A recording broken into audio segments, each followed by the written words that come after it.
Okay, lecture number 4, last lecture आज हम लोग जो बात करने वाले उसके अंदर, और इस चैप्टर के अंदर हम लोग कुछ 2 सम्स देखेंगे। उसके बाद वाले जो प्रोविजन फॉर डेप्रिसिएशन है, मोस्टली सब स्कूलों के अंदर वो चीज को क्या कर दिया जाता है, कैंसल कर दिया जाता है, ओमिट कर दिया जाता है, उसको देखने का कोई मतलब बनता नहीं। देन हम लोग यहाँ पे 2 सम के बारे में बात करें। हम लोग आज जो बात कर रहे हैं वो आरबीएम मेथड की बात कर रहे हैं, और आरबीएम मेथड का दूसरा नाम मैंने कल ही बोला था, रिटर्न डाउन वैल्यू मेथड होती है। ये आरबीएम मेथड होती है, उसका एक ही चीज होती है कि depreciation is calculated on book value, on book value. Clear है? तो इससे अंदर ज्यादा कोई दिक्कत वाली बात आती नहीं। सबसे पहली चीज अगर मैं देखूं, एक सम दिया हुआ है यहाँ पे आपकी बुक के अंदर 8वें नंबर का सम। भाई सबसे पहले क्या दिया है, the machine account shows a balance, मतलब अभी नहीं खरीदा हुआ है, पहले से खरीदा हुआ है। ऑन 1/4/2014, 1/4/2014 बैलेंस पड़ा हुआ है 60,000। Okay, depreciation 10% on reducing balance method. Okay, तो डेप्रिसिएशन हमारा 10% है आरबीएम मेथड से, तो मुझे कॉस्ट प्राइस की कोई जरूरत ही नहीं है। This machine was sold at 25% loss, 25% loss पे बेच दिया। कब बेचा? ऑन 1/10/2014। तो हमने कुछ 6 महीने में तो इस मशीन का टाटा सी यू टाटा बाय बाय कर दिया। अब ये 1/4/2014 था। हम लोग नॉर्मली 31/3/2015 तक की काम करते हैं, पर ये मशीन को हमने 1/10/2014 में ही अलविदा कर दिया, सोल्ड कर दिया। मशीन जो था वो 60,000 का था। डेप्रिसिएशन जो हम लोग देते थे वो यहां तक ही देंगे क्योंकि हमने बेच दिया। सो बेसिकली ये जो होता है वो 6 मंथ्स का पीरियड है। सर कैसे 6 मंथ्स हो गए? 4, 5, 6, 7, 8, 9, 10th मंथ हम लोग गिनेंगे नहीं। क्यों नहीं गिनेंगे 10th मंथ? क्योंकि फर्स्ट डेट है। Very good, 6 months. अब डेप्रिसिएशन की पहले तो वैल्यू निकाल देते हैं। D is equal to 60,000 into 10 divide by 100, तो ये हो जाए 6,000। अगर 12 महीने का 6,000 रुपए, तो 6 महीने का कितना? स्मार्ट बच्चे आप लोग, 3,000 बोल दिया आप लोगों ने, तो 3,000 लिख देते। 60,000 में से 3,000 चले गए, बाकी किधर है? 57,000। Very good. इस 57,000 के अंदर से हमें जो है वो 25% घाटा हो रहा है। 25% घाटा कर लेते हैं। 14250 घाटा माइनस कर दो, कितनी वैल्यू आ रही? 42750। ये घाटा हमारा आ गया। ये अमाउंट आएगी हमारे बैंक के अंदर। अब इसकी अगर जब हमें पोस्टिंग करनी है तो यहाँ पे लिखेंगे 1/4/2014, और यहाँ पे लिखेंगे टू बैलेंस ब्रॉट फॉरवर्ड, क्योंकि हमें बैलेंस दिया हुआ था, खरीदा हुआ नहीं था, इसलिए हम लोग डायरेक्ट लिख देंगे 60,000 रुपीज। इसके बाद हम लोग जाएंगे ये डेट पे। ये डेट हमारी खत्म हो गई। अब हम लोग जाते हैं इस डेट पे 1/10/2014, 1/10/2014। डेप्री दिया था हमने, कितना डेप्री दिया था? 3,000 रुपए का। और फिर उसके बाद क्योंकि हमने घाटा किया है तो यहाँ पे लिख देंगे बाय पीएनएल, और ब्रैकेट में लिखेंगे लॉस ऑन सेल, और लॉस ऑन सेल में हमने लिख दिया 14250। फिर यहाँ पे लिखेंगे बाय बैंक, क्योंकि हमारी एसेट भी जा रही है, हमें दुख हो रहा है, 42750। अब ये हमारा काम हो गया। ये हो गया 60,000, ये हो गया 60,000। डन, ये काम हमारा हो गया। हैप्पी? कोई डाउट है यहाँ तक? पक्का? वहां पे क्लियर सब लोगों को? ओके ठीक है, लिख लो फटाफट से।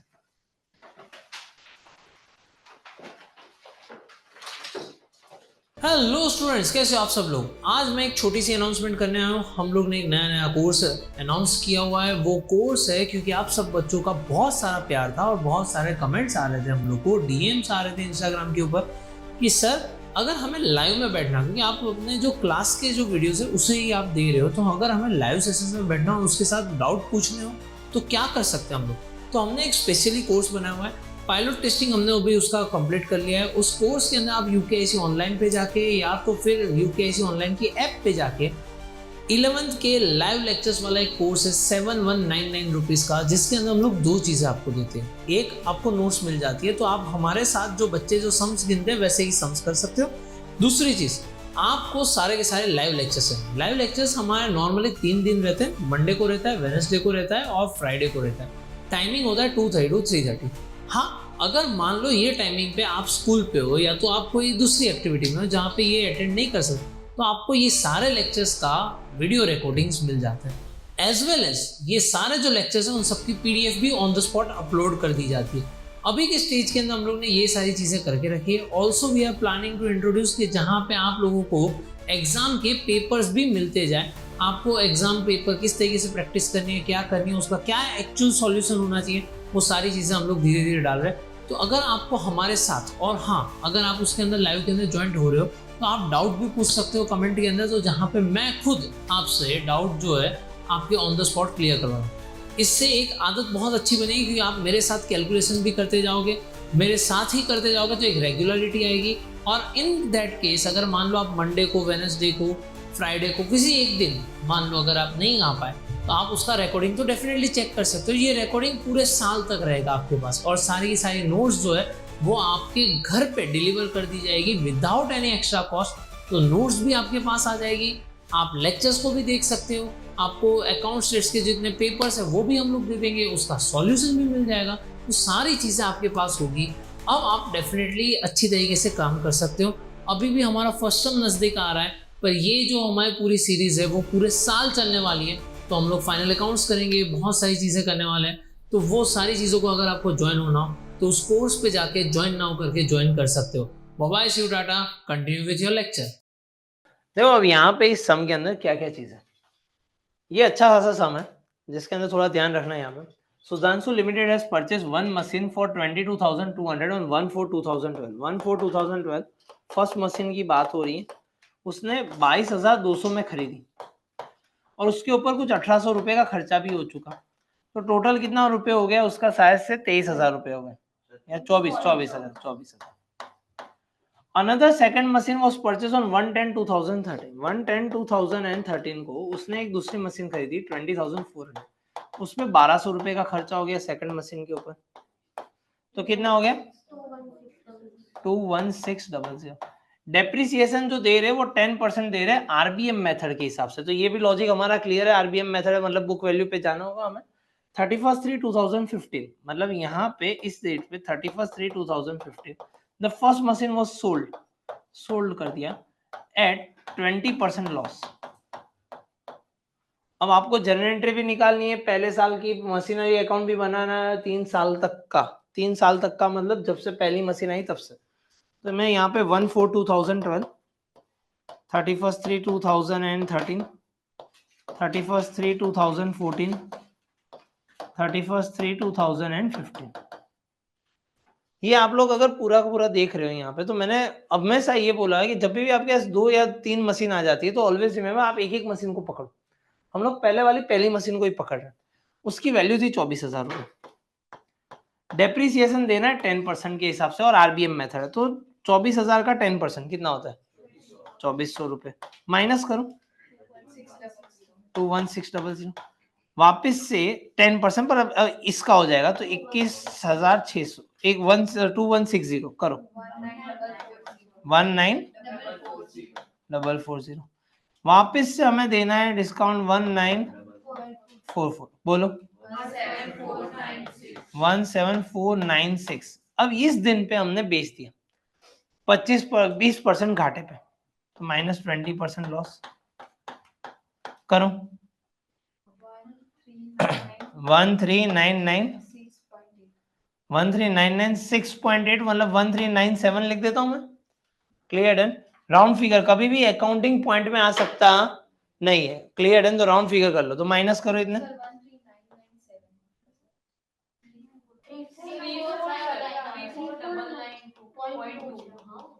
3499 लिख देते हम लोग।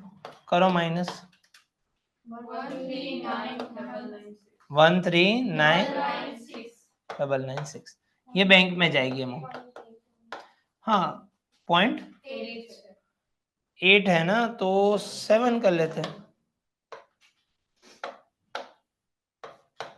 डन। ये हो गया हमारा काम खत्म। तो ये हमारा पहला वाला मशीन का सॉर्टेड है। अब हमारे पास जो प्रॉब्लम है वो है सेकंड मशीन का। वो किसका प्रॉब्लम है?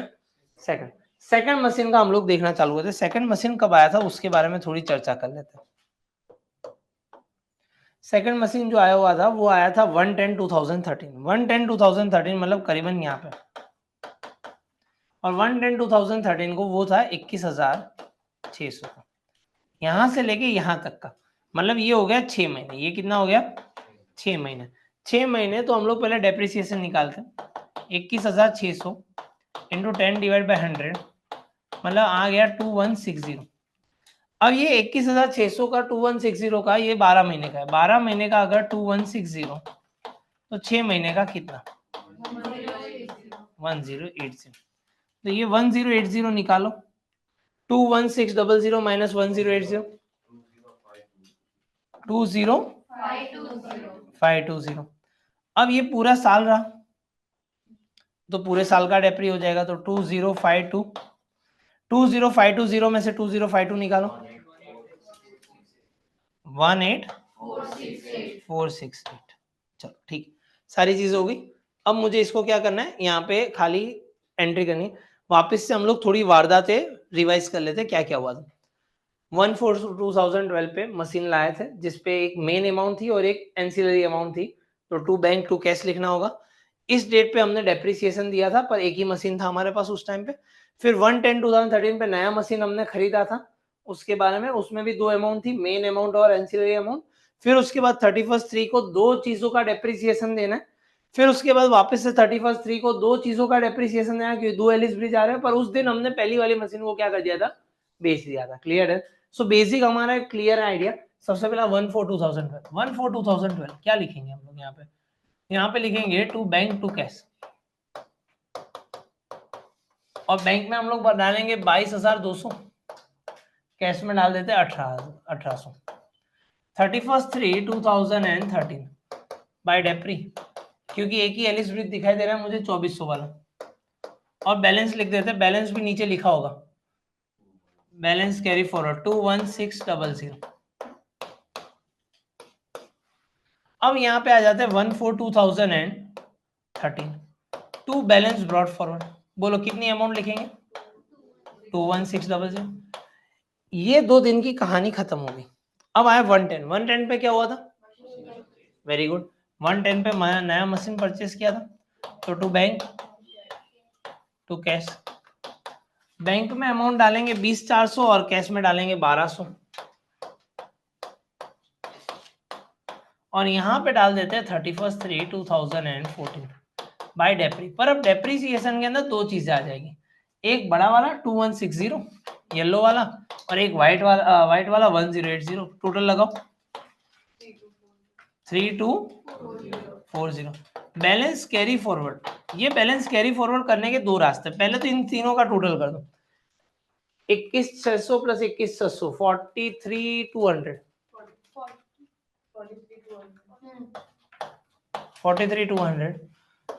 43,200 माइनस 3240 39,960। या तो फिर आप ये कर सकते थे, ये दोनों का टोटल ले लेते, वो आ जाता 39,960। इस दिन पे दो मशीनरी थी, देख लो, टैली करना चाहो तो कर लो। क्लियर है? तो वर्किंग नोट यहाँ पे काम आ सकती है। 1/4/2014 की बात कर रहे हैं, बैलेंस ब्रॉड फॉरवर्ड 39,960। अब हम लोग आए 31/3/2015, यहाँ पे ले लेते हैं बाय डेप्री। अब वापस से दो एलिस ब्रिज है, 1944 और 2052, तो यहाँ पे 1944 प्लस 2052 कितना आ रहा है? 3996 बना। और फिर उसके बाद आता है, हम लोग यहाँ पे क्योंकि घाटा कर रहे हैं, हम लोग क्या कर रहे हैं? घाटा, तो यहाँ पे लिख देते बाय पीएनएल, और घाटा हमारा था 3499 का। फिर उसके बाद बैंक से जा रहा है तो बाय बैंक, और उसमें हमारी अमाउंट थी 13,997। अब इस साइड का अगर मैं टोटल लगाऊं तो 39,960 था, यहाँ पे भी 39,960, गैप निकालते जिसे हम लोग बोलते हैं बैलेंस कैरी फॉरवर्ड। एक बार वो चेक कर लेते कितना है, कितना गैप आ रहा है? 184,680 आना चाहिए। 18468 ही आना चाहिए, ये वाली अमाउंट ही आएगी जो व्हाइट वाली बची है, क्योंकि यही लेफ्ट ओवर पार्ट था हमारा। हाँ, वंदना ने सही आंसर दिया है, समझ में आई बात है, यही वाली अमाउंट आएगी। कोई डाउट है यहाँ तक? पक्का समझ में आई बात है? हैप्पी? डन? कर सकते हो? क्लियर है? यहाँ तक किसी को कोई डाउट है? पक्का? वहाँ पे किसी को कोई डाउट है? चलो ठीक है, ओके डन। हेलो एवरीवन, आप सबके लिए एक मेगा अनाउंसमेंट। हम लोगों ने आपकी स्टडीज़ का जो सफ़र है वो और एंगेजिंग हो और इफ़ेक्टिव हो, उसके लिए एक प्रोडक्ट लॉन्च की है। देखते हैं क्या है इसमें। अब आप लोग हमारे साथ अकाउंट्स और स्टेट्स के क्वेश्चन घर बैठे सॉल्व कर सकते हैं, क्योंकि हमने बुक डिज़ाइन की है कुछ इस तरीके से जहाँ पे क्वेश्चन है और उसके नीचे एक स्पेस दी गई है, जो हम यहाँ पे क्वेश्चन सॉल्व करेंगे वो वहाँ पे कर सकते हैं। और साथ साथ में प्रैक्टिस सम्स रखे हर लेक्चर के बाद जो आपको करना है, जिससे आपके कॉन्सेप्ट हो जाएंगे बहुत ही क्लियर, और साथ साथ में नेक्स्ट लेक्चर की अंडरस्टैंडिंग हो जाएगी बहुत ही बेहतर, क्योंकि कर रहे हो हमारे साथ solve with the help of this books. Economics और बिजनेस एडमिनिस्ट्रेशन, जिसे हम लोग OCM के नाम से भी जानते हैं, हम लोगों ने नोट्स कुछ इस हिसाब से बनाई है जहाँ पे MCQs, 1 liners, 2 marker, 3 marker, 5 marker as per board pattern, जिस हिसाब से बोर्ड का पैटर्न है उसी हिसाब से फॉलो किया। और काफ़ी जगह पे काफ़ी चैप्टर्स में मैंने समरी नोट्स भी रखी है, जिस वजह से होगा क्या कि आप लोगों के लिए और ज़्यादा अच्छा हो जाएगा, क्योंकि टेक्स्ट बुक में काफ़ी बार ऐसा होता है ये डिफ़िकल्ट हो जा रहा है या कुछ हो जा रहा है, तो उसके लिए हम लोगों ने कुछ इस हिसाब से किया है। और काफ़ी चैप्टर्स में मैंने समरी भी दी है कि आप ये समरी देख लीजिए, आपके लिए और ईजी हो जाएगा। और स्पेशली अगर आप ये वीडियोस भी देख रहे हैं साथ साथ में और वो नोट्स को भी फॉलो करेंगे तो आपके लिए और आसान हो जाएगा। तो बच्चों, अगर आपको ये नोट्स परचेस करनी है so you don't have to worry, link मैंने ऑलरेडी डिस्क्रिप्शन में दे दी है। आपको यहाँ पे स्क्रीन पे भी दिखती होगी कि भाई आप लोगों को अगर ये नोट्स, हमारी जो अकाउंट स्टडी को भी ये मेन 4 सब्जेक्ट्स की जो अगर नोट्स है वो अगर आपको चाहिए तो it would cost only ₹4100। Don't worry, delivery charges है वो हम लोग बेयर करेंगे आपके लिए, तो इतना तो हम लोग कर ही सकते हैं, ठीक है। तो यहाँ पे जितनी भी सारी चीज़ें हैं, ये हमारे मेन 4 सब्जेक्ट्स की नोट्स, वो आप लोगों को सिर्फ 4100 में मिलने वाली है। YouTube पे आप हमारी नोट्स के साथ भी आप लोग पढ़ सकते हो, तो यहाँ पे आपकी पढ़ाई होगी और भी आसान with the help of UKIC online. Wish you all the very best. अगर कुछ भी डाउट हो कमेंट सेक्शन में आप कमेंट कर सकते हो। तो बस हमारे YouTube वीडियोस के साथ, ये बुक्स के साथ आपकी प्रैक्टिस हो जाएगी एक लेवल ऊपर, और वही चीज़ चाहिए हम लोगों को जहाँ पे मार्क्स अच्छी तरीके से स्कोर कर पाए। तो हैप्पी लर्निंग, मिलते हैं हम लोग बाद में। Bye bye, see you, Tata, आओ। देखो बच्चों, अब एक इलस्ट्रेशन के अंदर है ना, उन लोग ने एसेट को बीच में से बेचा हुआ है, और वो शायद से इलस्ट्रेशन नंबर 13। इस इलस्ट्रेशन नंबर 13 की मैं खाली यहाँ पे वर्किंग नोट बना रहा हूँ, इसलिए आपको किधर दिक्कत आए नहीं। चलो क्वेश्चन को देख लेते हैं क्या क्या चीज है, क्वेश्चन पढ़ते जाओ।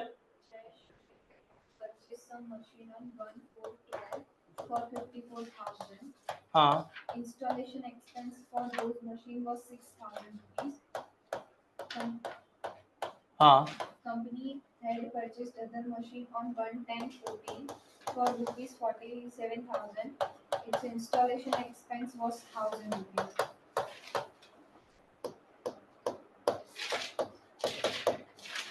48,000। हाँ, फिर Company provides depreciation every year at 10% under straight line method. SLM method है। हाँ, 40%. ओके, ये सम नहीं है तो कौन सा सम?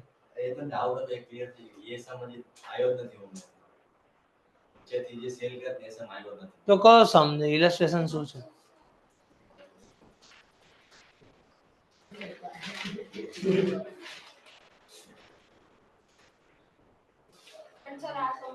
ओके चलो ये कर लेते हैं। 10% SLM मेथड, फिर 40% machine of first purchase were sold at 30% profit on book value on 31/3/15. 40% sold at Machine for first purchase were sold at 30% profit 30% profit. हाँ, फिर on book value 31/3/15. अरे तो आ तो इजी समझाओ तो करे लो आपने। सेम एक्सरसाइज के अंदर ऐसा सम था, हमने बीच में बेचा था। मैंने शायद से कल ही एग्जांपल दिया था कि PC CPU होता है, ये होता है, हम लोग कुछ पार्ट में बेच सकते हैं उसको, वही सेम सम है। चलो ठीक है, डन है। यहाँ पे ध्यान दे दो सब लोग। चलो 1/4/2012, 31/3/2013, 31/3/2014, 31/3/2015 60,000 का था। 10% SLM मेथड मतलब 6,000 रुपये हो गया, तो ये हो गया 54,000। क्योंकि SLM मेथड है तो डेप्रिसिएशन सेम रहेगा, क्योंकि SLM मेथड का दूसरा नाम क्या होता है, fix installment method, installment same रहेगा। 54 माइनस 6 48 48 माइनस 6 42। ये 42,000 का दो बंटवारा कर दो, एक जो हम बेच रहे वो और एक जो हम लोग रख रहे वो। जो बेच रहे वो 40% बेच रहे, 42 का 40% 1680, जिसके ऊपर हुआ हमें मुनाफा प्लस 30% प्रॉफिट 5040। टोटल लगाओ, ओके, ये बैंक में जाएगा। ठीक है, अब जो बाकी का पैसा रहता है 42,000 में से 16,800 निकाल दो, बाकी कितना रहता है 25200। ये हमारा जो है अभी भी पड़ा हुआ है। इसके अलावा अब हम लोग जो बात करेंगे वो बात कर रहे हैं किसकी, दूसरे मशीन की। 110/2014 110/2014 मतलब यहाँ पे किधर आया, और वो था 48,000 का। वो हमने यूज किया इतने महीने, मतलब ये हो गया 6 महीने के लिए। डेप्रिसिएशन जो आएगा 48,000 पे 10% 4800। और इसका क्योंकि 12 महीने का 4800 है तो 6 महीने का कितना 2400। तो ये हो गया 2400। 48,000 में से 2400 निकाल दो, 45600। आपका इलस्ट्रेशन के अंदर लास्ट का आंसर जो है बैलेंस कैरी फॉरवर्ड लास्ट में सबसे, वो इसका टोटल आना चाहिए। कितना आ रहा है 800 અને 5 ને 5 10 4 5 6 7 7080। ये आपका बैलेंस आना चाहिए लास्ट में, तो आपका आंसर सही जा रहा है। डन। सेम सम था, हमने एक्सरसाइज में ऐसा सेम सम किया था, वही सेम सम है, इसके अंदर कुछ नया था नहीं। ट्राई करो जब तक के लिए इस चैप्टर के अंदर आप टाइमलाइन को बना सकते हो, टाइमलाइन में समझ सकते हो, तो वहां पे दिक्कत आएगी नहीं। क्लियर है, कैलकुलेशन मिस्टेक नहीं होनी चाहिए, शांति से करो। टाइमलाइन वाले दो चैप्टर्स है आपके पास, एक ये चैप्टर डेप्रिसिएशन और दूसरा टाइमलाइन का एक चैप्टर आएगा, वो आएगा बिल्स ऑफ एक्सचेंज, जहाँ पे हर एक टाइम पे पता होना चाहिए हुआ क्या था। और अगर ये दो चीजें आपकी क्लैरिटी आ जाती है और अगर आप प्रैक्टिस अच्छी तरीके से कर सकते हो, डेप्रिसिएशन चैप्टर और बिल्स ऑफ एक्सचेंज के अंदर नॉर्मली बच्चे ऐसे करते हैं कि बहुत डाउट है बहुत डाउट है, वैसा भाई अगर ये दोनों चैप्टर के अंदर आपने अच्छी तरीके से ध्यान दे दिया, प्रैक्टिस कर लिया, तो गारंटी के साथ इसके अंदर मार्क्स आएंगे। प्रॉब्लम क्या होती है, हम लोग लैक ऑफ प्रैक्टिस। हम लोग ये चैप्टर अभी कर रहे हैं, दिसंबर के अंदर कर रहे हैं, मिड दिसंबर तक हम लोग निपटा रहे हैं।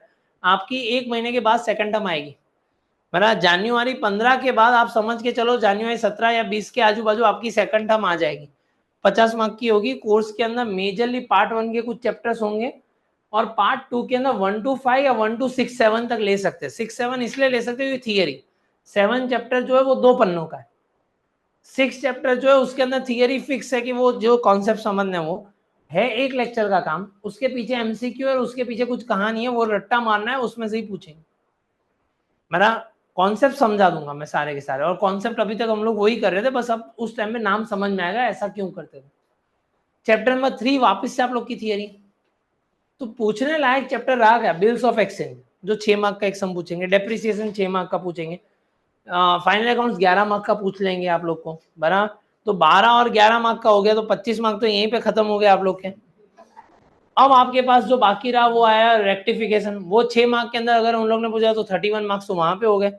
अगर रेक्टिफिकेशन 4 मार्क में भी पूछ लिया तो 30 मार्क तक पहुंचे, चलो ना। फिर उसके बाद आपके पास एमसीक्यू भी देख लो, तो 5 एमसीक्यू पूछेंगे, बराबर। 5 एमसीक्यू भी पूछ ले तो आपके पास 35 मार्क्स तो वहां पे, 5 वन लाइनर पूछ लिए, 40 मार्क्स तो यहाँ पे। अब पार्ट 1 का मुझे बताओ क्या वेटेज देंगे, और ये बीआरएस होगा, बीआरएस को 4 मार्क या 5 मार्क में डाल दे, 4 या 6 मार्क के अंदर पूछ सकते हैं। अगर 6 मार्क में उसका सम डाल दिया तो 46 मार्क्स का तो यहीं पे क्लैरिटी आ गई आप लोग को। तो बच्चे ज्यादातर दिक्कत क्या करते हैं, सर हमारा तो पार्ट 1 पार्ट 2 બધું જ આપવાનો જો, હવે કઈ રીતે વાંચશું। लॉजिक लगाओ, पार्ट 2 के चैप्टर्स थोड़ी नहीं पूछेंगे, ऐसा थोड़ी होगा। हो सकता है एक जनरल एंट्री पूछ ले 4 मार्क की, हो सकता है एक लेजर पोस्टिंग वाला सम पूछ ले, हो सकता है एक सब्सिडरी का छोटा सा सम पूछ ले, तो उन सब का वेटेज क्या हो जाता है, बहुत कम हो जाता है। कि फोकस किसके ऊपर रहता है, ज्यादातर पार्ट 2 के चैप्टर्स के ऊपर रहता है। तो लॉजिक ये लगा ना, प्रैक्टिस इसकी ज्यादा करना। पार्ट 1 के चैप्टर्स को खाली रिवाइज कर लेना एक बार, पर पार्ट 2 के चैप्टर्स में प्रैक्टिस। इसका होमवर्क मैं लिखवाता हूँ, वो लिख लो पहले, सबसे पहले फटाफट से। जो आज सम करवाया वो तो है ही। Illustration 16 17 8 9 16 17 homework question 8 9 illustration 16 17 Monday को दिखाना होगा। डन, चलो ठीक है, bye bye, see you, Tata, आओ जो।